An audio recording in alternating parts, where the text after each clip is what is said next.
हमारे देश के अच्छे मुसलमान ऐसा काम कर ही नहीं सकते। हमारे देश के मुसलमान उनका पूजा कैसे कर सकते हैं जो जिन्होंने सनातन धर्म की संस्कृति को नष्ट। जितने भी मुसलमान है वो गद्दार हैं। जी, और यदि मुसलमान हिंदू बन जाए तब सोचा जाएगा। पहले धर्म वापसी करते हैं, फिर घर वापसी की सोचेंगे। नमस्कार, आप देख रहे हैं पीएम बिहार न्यूज। जैसा कि मैं अभी आया हूं, जम्मू जिले के एक धरोहर के रूप में स्थापित है पत्नेश्वर धाम मंदिर। और पत्नेश्वर धाम मंदिर की बहुत अच्छी विशेषताएं हैं और यहाँ का जो सिमली की मान्यता है। और मेरे साथ मौजूद हैं खुशबू पांडे जी, जिसे देश और दुनिया में लोग हिंदू शेरनी के नाम से प्रचलित हैं, फेमस हो गई है, एक वायरल गर्ल के रूप में बोलती हैं। आखिर मुस्लिम पर इतना भड़की क्यों रहती हैं? आप मोहब्बत करने की वजह बताइए, हम तो मोहब्बत करने के लिए भी तैयार हैं। आप कहते हैं ना कि मुसलमान पे क्यों भड़कती है। एक दो मुस्लिम है जिनकी मैं आज भी रिस्पेक्ट करती हूँ, doctor APJ Abdul Kalam, doctor Tariq फतेह, जो हमारे देश के नहीं है, पाकिस्तान है जो कि हमारा सबसे बड़ा दुश्मन है, शत्रु है, लेकिन फिर भी मैं उनकी रिस्पेक्ट करती हूँ क्योंकि वो कहते हैं कि भारत में इनफैक्ट पूरे वर्ल्ड में जन्म लेने वाला व्यक्ति सर्वप्रथम हिंदू होता है और हाथ की कारीगरी से वो फिर मुसलमान बना दिया जाता है।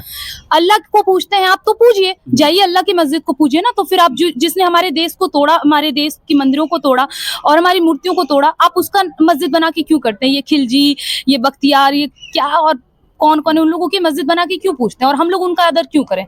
यानी हिंदुओं को कह रहे हैं उसका आदर नहीं करें, लेकिन यदि मुस्लिम आदर करें तो क्यों करें? यानी कि वो हमारे मुस्लिम नहीं, हमारे देश के अच्छे मुसलमान ऐसा काम कर ही नहीं सकते।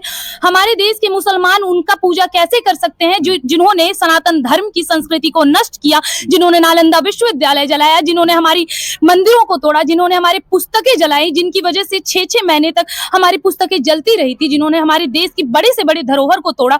उस खिलजी की, उस मुगलों की इबादत करने वाले अगर हमारे देश के मुसलमान है, इसका मतलब हमारे देश के मुसलमान हमारे है ही नहीं। और सबसे बड़ी बात जो आप कह रहे हैं, दो होता है, एक होता है दारुल हर्ब और एक होता है दारुल इस्लाम। दारुल हर्ब का मतलब होता है युद्ध का घर और दारुल इस्लाम का मतलब होता है इस्लाम का घर।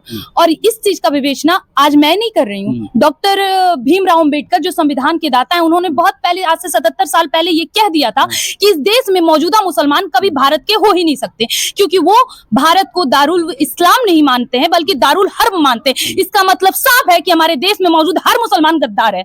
यानी देश में जितने भी मुसलमान है वो गद्दार हैं। जी, और यदि मुसलमान हिंदू बन जाए तब सोचा जाएगा। पहले धर्म वापसी करते हैं, फिर घर वापसी की सोचेंगे। यानी पहले धर्म वापसी करें तब घर की। अखंड भारत बनेगा तभी ना, जब हमारा धर्म में सब आ जाएंगे। जाहिर सी बात है, सनातन धर्म सब अपनाएंगे, धर्म वापसी होगी तो घर वापसी अपने आप हो जाएगी। जिस प्रकार से आप मतलब हिंदुओं को प्रमोट करते हैं और कहते हैं कि हम हिंदुत्व का चेहरा है, और बहुत सारे आपके जैसे लड़की हैं और कुछ आपके रास्ता पर चल रहे हैं, तो उसके लिए क्या कहेंगे? जो मेरे रास्ते पे चल रही है, मैं खुद कह रही हूँ धन्यवाद, बहुत बहुत धन्यवाद कि तुम इतना हिम्मत रख रही हो कि कट्टरता की राह पे चलो, अपने धर्म की राह पे चलो। और हाँ, इस बात का इतिहास गवाह है कि जो अपने धर्म को लेकर चल रहा है, धर्म आजीवन उसके मृत्यु और मृत्यु के पश्चात भी उसके साथ खड़ा है। गीता के अनुसार धर्मो रक्षते रक्षिता, हम धर्म के साथ हैं, हम धर्म की रक्षा करेंगे, धर्म हमारी रक्षा करेगा।